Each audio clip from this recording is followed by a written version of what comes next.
studs are $5.99 per carat. Buy factory direct and save. The Jewelry Exchange Bethesda. Jeopardy!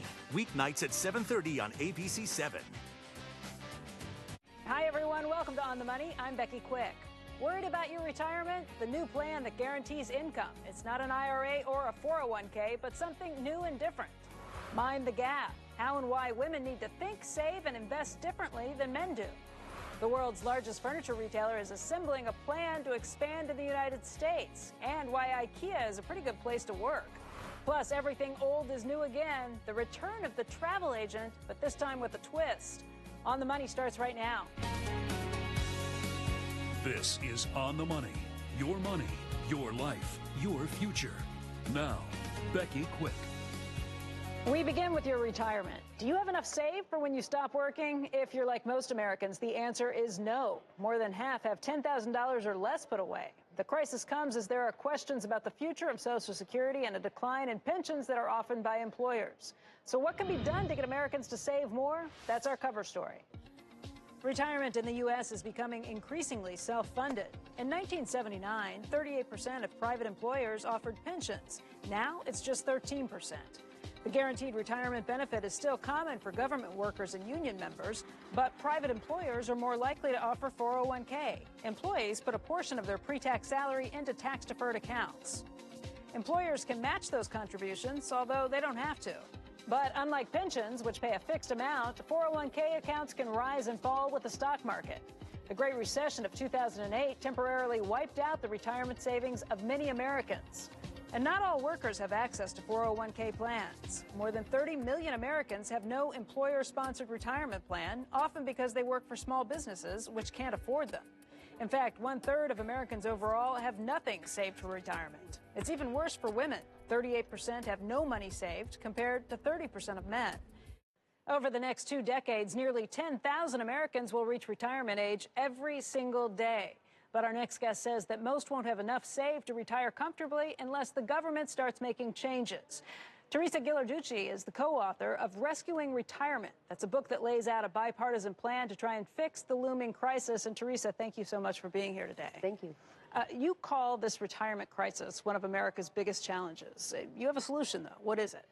Right. We've been trying to fix the 401k system, the IRA system, and we have concluded it can't be fixed. Our solution is simple. Everybody will have a retirement account. They'll save it to supplement their Social Security.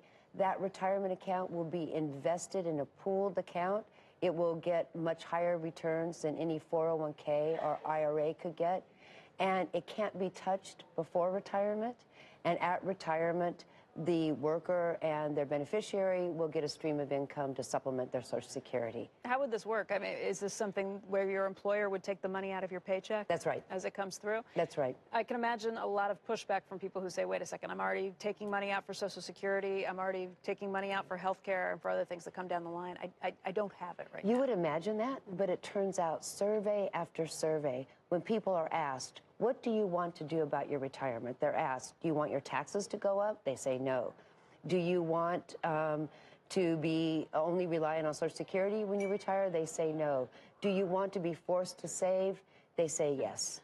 What type of money would be talking? Is this 5%, 1%? Well, how much of your paycheck? Well, it turns out people really do need to save about 10% if they haven't saved anything at all in their 40s. But if they start, when they first start working, we've calculated that just a 3% contribution, half from your employer and half from you, 1.5, you know, in your 20s. 1.5% is not much if you start with It's nothing. So our plan, it has a 3% minimum, and we would encourage people to save 5. I save 10, you probably save 10. Yeah, at this point, I'm actually trying to save 11% at this point. But that's something that I've gotten to late. The key is if you start early, you don't have to do as much. And that's a huge thing, the compound interest that people don't understand until you're older. We don't give much to our young, but we do have time. Do you think that this is something that would be likely embraced by the new administration? You know, I don't know about this new administration. It really is up for grabs whether or not this new administration will want to meet promises of the people that put him in. Middle class and Middle West voters are very concerned about their retirement. You know, one thing that I would imagine a lot of people would say is, okay, before we start thinking about new programs or new things that we bring up, why don't we try and strengthen the existing programs, whether that's Medicare or whether that is Social Security and the existing program there? You know, my co-author, Tony James, and I would say Social Security and Medicare have to be shorn up before we can tell people to save for their retirement. Sure. Because without Social Security and Medicare, no 401k or IRA will make them secure. Can you look at other jurisdictions, other countries, other areas that have taken on a plan like this, someplace where maybe it's worked? Australia, Canada are really close in culture and neighbors to us, have a universal pension system on top of their system. But even in the United States, we have pockets of people who have this system. Union members, government workers have a system just like ours. And we just want to make sure that everybody has what the privilege in America have. That's great. Teresa, I want to thank you very much for your time today. Thanks, Becky. Thank you. Now here's a look at what's making news as we head into a new week on the money. American consumers kept on spending in December. Retail sales rose 0.6%, a little below expectations. Auto sales helped power the number, and internet retailers were strong, but department store sales were soft. It was a week of records for the NASDAQ as it broke a streak of 3 consecutive new highs on Thursday before hitting a fresh one on Friday. Strong earnings from banks and financials sent the Dow and the S&P up in early trading on Friday. Those stocks closed mixed. Amazon is hiring. The online retailer announcing it will soon create 100,000 new full-time jobs, all with benefits over the next 18 months. That will give the company more than 280,000 employees by the year 2018. And don't look now, but your cup of Morning Joe could cost you more soon. J.M. Smucker announcing a price increase for its packaged coffee products that include Folgers, Dunkin' Donuts, and Cafe Bustelo brands. The prices are going up about 6%, and Smucker says it's because it's paying more for its green coffee costs. Detroit is switching gears, and we're not talking about the size or type of cars. We're talking about where those cars are made. As much as any industry, the auto industry is feeling pressure from the next inhabitant of the White House. Phil LeBeau has more from the Detroit Auto Show. Beyond the bright lights and big productions introducing new models, the biggest presence at the Detroit Auto Show is President-elect Donald Trump. He's not visiting the show, but he's on the mind of everybody here who realize Trump wants more auto jobs created in the U.S., not overseas. So Fiat Chrysler has announced plans to hire 2,000 more workers as it expands Jeep production in Michigan and Ohio. President-elect Trump tweeted about the decision, saying, "It's finally happening." Fiat Chrysler just announced plans to invest $1 billion in Michigan and Ohio plants, adding 2,000 jobs. The timing may have coincided with this incredible emphasis that Trump is making on sort of American-made products and American production. But I think the substance of the announcement was inside the House for months. Jeep's move comes a week after Ford scrapped plans to add a plant in Mexico in favor of expanding a current one in Michigan, where it now says it will build a new version of the Bronco SUV. There's a lot of love out there. You go on lots of websites on Bronco advocates, and we're bringing that vehicle back in 2020. The fact is, America's appetite for SUVs and trucks has never been greater. They were the driving force behind record auto sales last year. Consumers are more than willing to pay a little more each month in order to have a little more room on the road, which is why a slew of redesigned and new SUVs were unveiled in Detroit. The question now is whether changing political winds in Washington will mean more of those models being built in the U.S. GM CEO Mary Barra says her company has no plans to change where it builds vehicles, which includes Mexico. In fact, GM and Fiat Chrysler are among the biggest importers from south of the border. The question is how quickly those numbers could change if the president-elect succeeds in getting a border tax on Mexican-made autos. Despite the uncertainty of what lies in the future with the Trump administration when it comes to the auto industry, almost every executive that I had a chance to talk with in Detroit is optimistic that there will be strong sales for 2017 and as you look out over the next couple of years. Becky? Phil, thank you very much. Phil LeBeau. Up next, we're on the money, closing the gender money gap. Advice for women on careers, finances, and why they have to do things differently than men do. And later, IKEA is the definition of big box store. Is the world's largest furniture retailer moving away from brick and mortar? Right now, though, a look at how the stock market ended the week.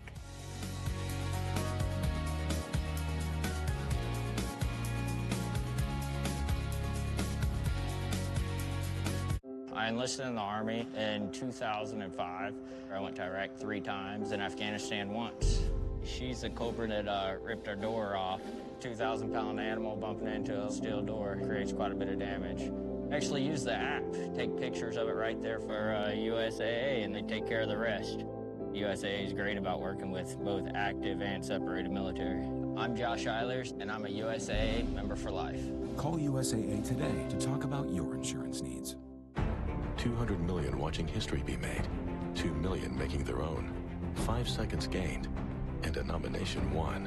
When it counts, the biggest moments count on Comcast Business, with $5,000 of NBC coverage for the games, over 900 miles of fiber laid for the Democratic National Convention, 40 pit stalls monitored at once for NASCAR, and 10 terabytes of data transferred for the big game at Levi's Stadium. We know what it takes to connect millions. Imagine what Comcast can do for your business. Just how concerned are key intelligence figures about the cyber threat to our national security? It would have a fundamental life-changing impact on our country. On the next Full Measure. This morning at 10 on ABC 7. How big is Marlowe Furniture's winter clearance? Huge. Bigger than huge. Buy one piece of furniture, get a second piece free. Buy a mattress set, get the bedroom free, plus free delivery, and we pay the sales tax. Whatever you spend, Marlowe Furniture will match in additional furniture. Buy one, get 2. Marlowe's winter clearance.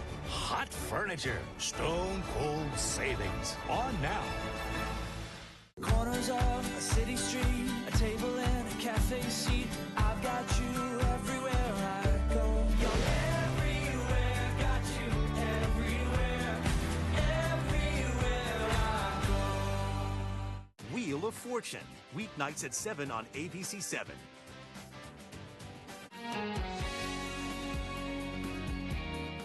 IKEA began in Sweden 74 years ago. If you've ever had an apartment or just graduated from school, you have probably assembled something from a large flat box that came from a massive IKEA store.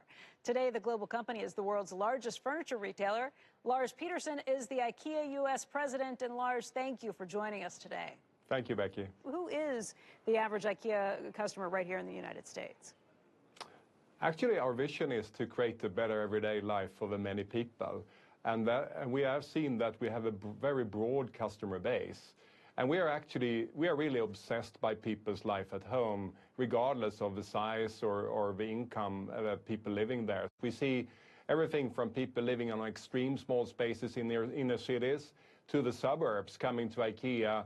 I know you've got about 43 United States stores, and I just wonder, are you planning to expand into more brick-and-mortar stores here in the United States?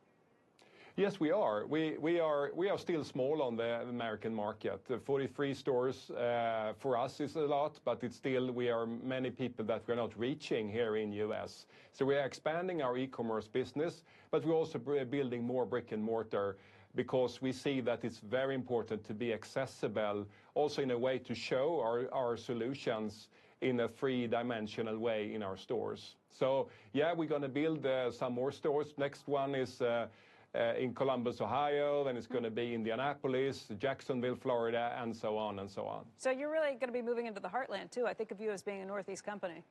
Well, we are already close to the coasts, and we are moving into the center. We have now opened in Kansas City and St. Louis, but also in the south. In Texas, we are underrepresented, and we are working really hard to get more opportunities there. Lars, IKEA is a global company, and right now there is a lot of talk about changes in the free trade policy. The Trump administration has been talking about this pretty tough for some time. Are you concerned at all about any potential changes when it comes to free trade? We are producing a lot of products here in U.S. Around a fourth of everything we sell is produced here, and we would like to continue to expand that production. That, of course, we are, being a global company, we are very much for a liberal trade policy because that helps also the customers to better prices and better quality. We are looking at, of course, a lot of different solutions for lower prices. And one is, of course, to produce in different countries. But we would like to do more here in the U.S. And that is also helping us for a lower carbon emission, for shorter transport distances. So we see an opportunity to produce much more here in the U.S. You've just started a parental leave policy where you give employees up to 4 months off with pay. You think of something like that as coming from a Silicon Valley company, maybe a tech company. But do you need that right now to keep your top retail employees? As I said, we are trying to create a better everyday life for the many people, and that includes also our employees that we call our co-workers. And we would like to do so much more for them so they can actually say that IKEA is a great place to work. And that investment is certainly going to be a very good investment for us in the future. We see that we will have lower staff turnover. We will have our co-workers will feel better. They don't need to switch jobs just because they are welcoming a new member to their family. We just lately, two times the last couple of years, we have increased the living wage in all our stores. And we will continue to look at more solutions. Lars, thank you for joining us today. Thank you very much, Becky. Up next, we're on the money. Elevating women. Former Wall Street titan Sallie Krawcheck's advice for women to grow their careers and their wallets. And later, if sorting through flight options seems a little overwhelming, there's a new app with a real live person at the other end ready to help plan your next getaway. Hey, Steve, check out this guy's leg. Yeah, looks like a real nasty moving back in with his parents. What? No, I just broke my leg. No, this is a full-blown move into the basement. You're going to be out of work. Without that money from Aflac, you might miss your rent. Oh, I just moved out. Bummer, man. Hey, I used to have my own place. Yeah? Nah, I live with my mom. But it's cool. Health can change, but the life you love doesn't have to. Keep your lifestyle healthy with Aflac.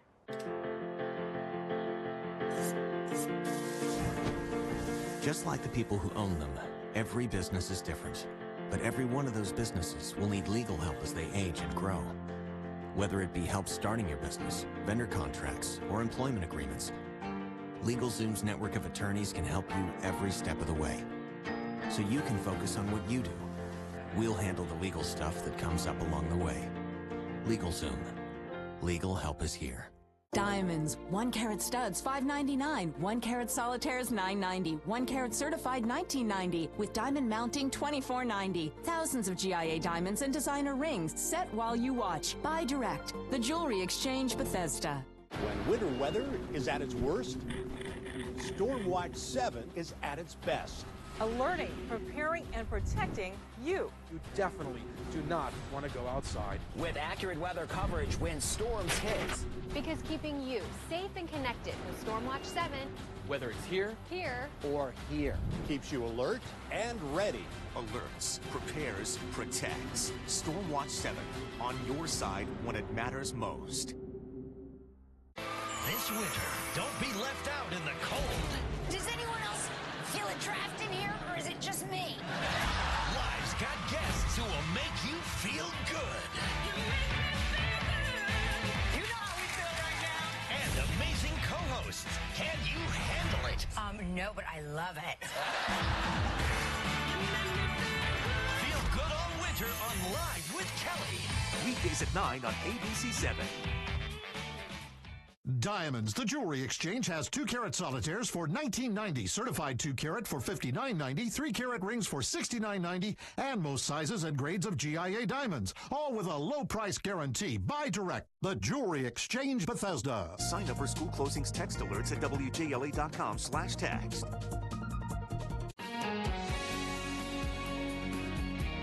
Talk about power. Women control 80% of consumer spending, $5 trillion of investable assets, and guess what? We are more than half the workforce. Still, we have a long way to go to close the gender investing gap. Joining us right now is former Wall Street executive, author, and entrepreneur Sallie Krawcheck. And Sallie, thank you so much for being here. Thank you, Becky. Glad to be here. I want to tell you congratulations on the book. It's called Own It. Thank you. Yes. And in this new book, you put out this thesis that the next wave of feminism is going to be investing. And how will we become equal on those terms? And money. We have, as women, a number of money gaps. We don't invest as much as men do, which can cost us hundreds of thousands, some women millions of dollars over the course of their lives. We don't make the money men do. We aren't advanced as work as men are. Things actually cost us more. We have a gender debt gap. Well, we have all kinds of gaps as women. Now, we have lots of resources and lots of power, but we don't yet have as much money as the men do. And we're not going to be equal until we're financially equal. That sounds like a pretty daunting series of things to overcome. How do you suggest we go about trying to fix some of those things? Well, that's partly why I founded Ellevest, which is a digital investment platform for women. So we tried to build something that really dug in deep with women, really co-created an investment platform for women for what they're looking for, which is more, I concretely want to buy a home, start a business, retire well. I don't really care if I outperform the market. What about the gender investing gap? I mean, you said it yourself. We have less money to start with, so it's harder for us to reach some of those, to overcome some of those barriers. I actually say that investing is the best piece of career advice women aren't getting. That if you are earning your money, you're putting it in the bank, and you're not getting the higher returns that investing can lead to, you know, and you don't have as much money as the guys do you feel better going into your boss's office to ask for the new assignment, to ask for even the raise, to leave a bad relationship if you have more money or less? But what I would say is we don't have to wait. We have got power now. We have the power today, unlike what we had 4 or 5 years ago, to buy from companies whose values align with ours, to invest in companies whose values align with ours, to work for companies whose values align with ours, because there's so much more information out there.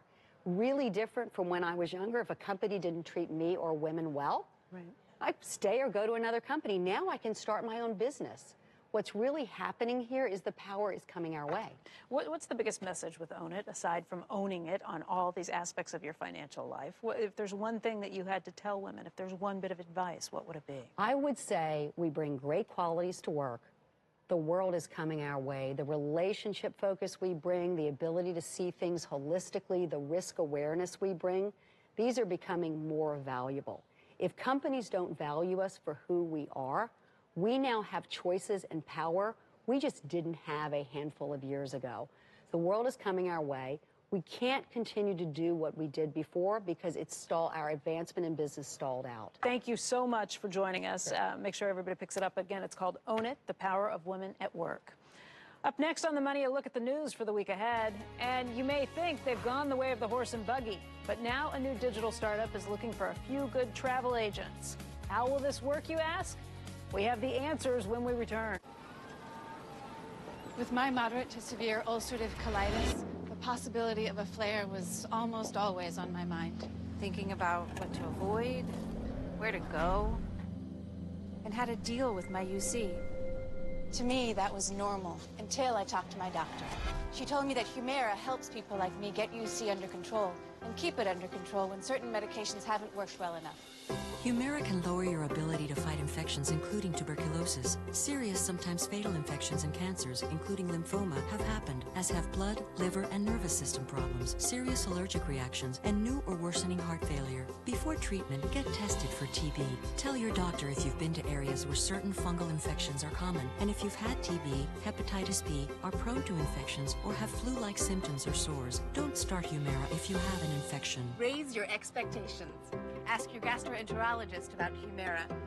With Humira, control is possible. You got those eyes staring through my soul. After becoming one of the largest broadband companies in the country, after expanding our fiber network coast to coast, these are the places we call home. We are CenturyLink. We believe in the power of the digital world, the power to connect, and that's what drives us every day. That was really good. CenturyLink, your link to what's next. I save lives. I run DC. I kill in the courtroom. And there's only one thing that has the power to bring us all together. I can't wait for... Is it time? Not quite. Now it's TGIT time. TGIT returns January 26th on ABC. 7 on your side. Alerting. We can't find this person. Students taking weapons to school. Protecting. She knew she was sick from the implants. Investigating. Someone stole our identity. One quick call is all it takes, and we'll fight back for you. ABC7 definitely helped us. One quick call, and we'll save you money. I don't have any concerns now. Call 1-866-236-3401 or send an email to tips@WJLA.com. 7 on your side. Alerts, protects, investigates. Larry Smith and Audrey Godfrey on Good Morning Washington, where Good Morning started. For more on our show and on our guests, you can go to our website, otm.cnbc.com. And you can follow us on Twitter, @OnTheMoney. Here are the stories coming up that may impact your money this week. The market will be closed on Monday to observe Dr. Martin Luther King Jr. Day. Tuesday kicks off the World Economic Forum in Davos, Switzerland, where leaders from the world of business and politics will gather. I'll be there to cover that event. On Wednesday, we'll be getting a read on inflation with the Consumer Price Index for December. And the Beige Book will be released. That's a regional report on the state of the economy by the Fed. Of course, Friday is Inauguration Day. That's when President-elect Trump will be sworn in, and we will be there to cover that as well. Remember travel agents? They helped you plan your trip before websites like Kayak and Expedia let you do everything yourself. Now, Kayak's co-founder, Paul English, has started Lola. It's a new travel app that connects you to a real, live travel agent, kind of back to the future. Paul, thank you for joining us. Thanks. Nice to be here. All right, so you are somebody who knows your way in and out of travel and knows the whole online world, and yet you've created this thing that is going to allow me to talk to a real travel agent. What happened? Why did you decide we need the travel agent? Yeah, so at Kayak, one of the things I became known for at Kayak, I led the product design, but I also enjoyed talking to customers every day. We had a red kind of Batman phone which sat on my desk. We published the phone number, sort of direct dial into my phone. And I really enjoyed learning from customers every day. And with Lola now, my new company, I thought I would take it to the next level and let travelers talk directly with humans that could book the travel for them. And there's a lot of times where a human travel agent can do things that you can't do on your own. So it's been very helpful. What's something that they can do? Well, for example, when you use Lola to book a hotel, the travel agent can call that hotel the morning you're to arrive. They can check you in, try to get you a free room upgrade. Okay, so it's like a concierge sort of service. Yeah, they and can a real really human back in the picture. Right. I appreciate that. I just wonder, millennials, are they ready to start talking to people again and actually engaging? Well, the good thing is, Lola's an app for iPhone and Android. And when you download the app, it's a messaging app, which means you can type to chat with the agent. You don't have to talk on the phone. We have people who like talking on the phone, people who like doing email, but most of our customers actually like typing. Now, do you actually learn a lot from the interaction between the agents and the people? Same thing, like you said, it was the bat phone, the red phone that you got to pick up. What kind of things do you learn? How often people plan travel many times in advance, weeks in advance. It's fun watching people early in the process. They're thinking about where they want to go on vacation or whatever the occasion is. How do you make money on this? How does it work out? Yeah, so Lola makes money the same way that most travel companies make money, which is a commission largely on hotels. Largely on hotels, meaning the consumer pays it or the hotel pays it because you're booking the... It's the same price. If you booked a Hyatt hotel directly at Hyatt.com or you booked it through Lola, you'll pay the same price, but Hyatt would pay us a commission. As soon as I heard your app's name, Lola, I started looking up the lyrics to Lola. It's going through my head. That's not why you named it Lola. What's it really stand for? Not exactly why. In our case, longitude, latitude, L-O-L-A. Well, I love it. I love the idea of having humans back involved with the process, and I love that it's come from somebody who has done it the other way with just the computers taking over. Right. So, Paul, thank you. I'm definitely going to try it out. All right, thanks. Appreciate it. Nice to meet you. Folks, that is the show for today. I'm Becky Quick. Thank you so much for joining us. Next week, we inaugurate a new president. What will the next 4 years mean for your money? Each week, keep it right here. We're on the money. Have a great one, and we'll see you next weekend.